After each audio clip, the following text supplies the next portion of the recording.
Hey guys, Fred here with Lightspeed Construction. I'm up here on a roof doing an inspection from for a leak. I've been looking for a leak, and honestly, I've found a lot of different places it could be coming from. So it's hard to pin it down to a particular place. I'll start right here in this valley. I think what has happened is that somebody has repaired this valley at one point, because the other valley, I didn't really inspect it as well as this side, because I think this is more where the water's coming from. But this one just looked weird from the get-go because it's bumped up in certain areas. It just doesn't look right. I'll go ahead and flip the camera around to show you what I'm talking about real quick. Let me kind of move down. There's tons of acorns on this roof. As you can see, huge oak trees all around me. So we've got lots of acorns, tons and tons of acorns. And they don't feel too good putting your knee on, I promise you that. All right. Oh, ow, ow, ow. Wow, the more I move stuff, the more stuff I find. So it looks like, let me flip the camera around real quick, okay?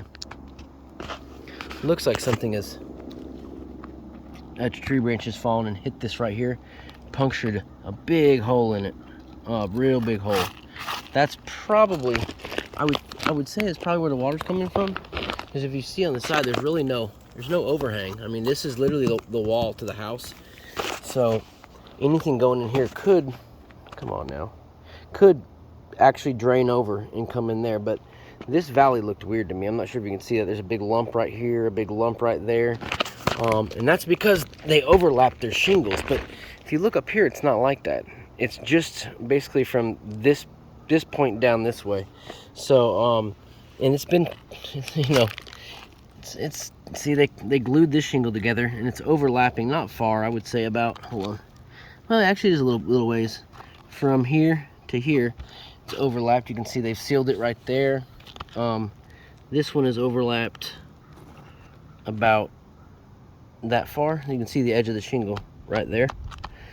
I'm not sure why they overlapped it that far. It's really weird. You lift these up and it's just, I mean, they just doesn't make sense, man, the way they did this right through here. I mean, it's very weird. So that's probably the culprit, maybe, but there's so many weird things going on in this roof. Like I said, lift this up, there's a couple areas where there used to be nails, but there's no nails there anymore. Right here, where's it at? Right here, you can see there was definitely a nail because it's rust right there. It's a wide open hole. This area right here is about a 2.5, 12. It's a very low slope. So during a really torrential downpour, you're going to get some water underneath the edges of those shingles. One, they're just not sealed down that well anymore. And, you know, it's right in a valley where you're going to have all this water coming down. So that's something, you know, those areas right there, water could be getting in there. There's definitely water getting in that spot right there.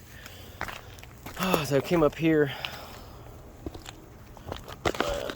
Okay, I was kind of lifting these up a little bit to check out underneath, and then I spotted this. There's a cap nail right there. There's a cap nail right there in the corner of that shingle. There we go. Just sticking out like that. It's cap nail. So I followed this line right down through here, and then I found another one right here. Not sure if you can see that. All the acorns. Let me move these acorns. Come here. Right there's a blue cap nail right there. You come down a little further, and there's another blue cap nail. All the way down towards the end, there's another red cap nail. Another big no-no is the fact that whoever used this ridge vent, when they cut it, they didn't turn it around and use the closed end on this side. So this is just wide open right here. It's a wide open end. When you cut one of these 4 foot lengths, you're supposed to flip it around and use the closed end on this side. That way it's completely closed off. I will say you got a nail coming through right here. Come on now.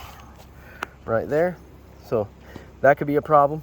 Definitely an area water could be coming in. And then right here, you've got another hole in your shingle. It's just a hole right through the shingle. Looks like maybe somebody put a nail in it and then pulled the nail out.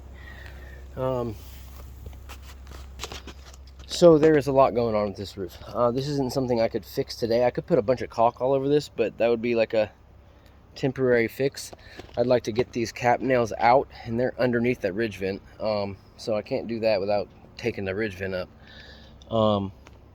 This over here, I mean, it's a decent sized hole in the shingle. I mean, you know, homeowner didn't tell me anything about a branch hitting, but a branch could hit in this area, and you know, you'd not really even know it because it could have hit the roof while you're at work, fell off over into the yard, and you'd never really even know it. So one more time, I'll try to blow some of the debris out of this, where you can see the size of it. I mean, it's a decent sized hole.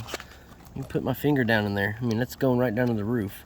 See, it's busted pretty good. So I would say that's probably where most of this water's coming from, which we're gonna have to get some shingles and replace the shingles in this area right here. Basically work these up and pop them out and then replace the shingle right there. Like to seal these areas up through here as well. Pull out any of the rusted nails underneath there, caulk them, put some new stuff in, and then up there take the ridge vent off, pull up those cap nails because they're eventually going to start leaking as well. Yeah, that's all for this one, guys. Please don't forget to hit like and subscribe and stay tuned for the next video, guys. Appreciate it. Talk to you next time. Bye.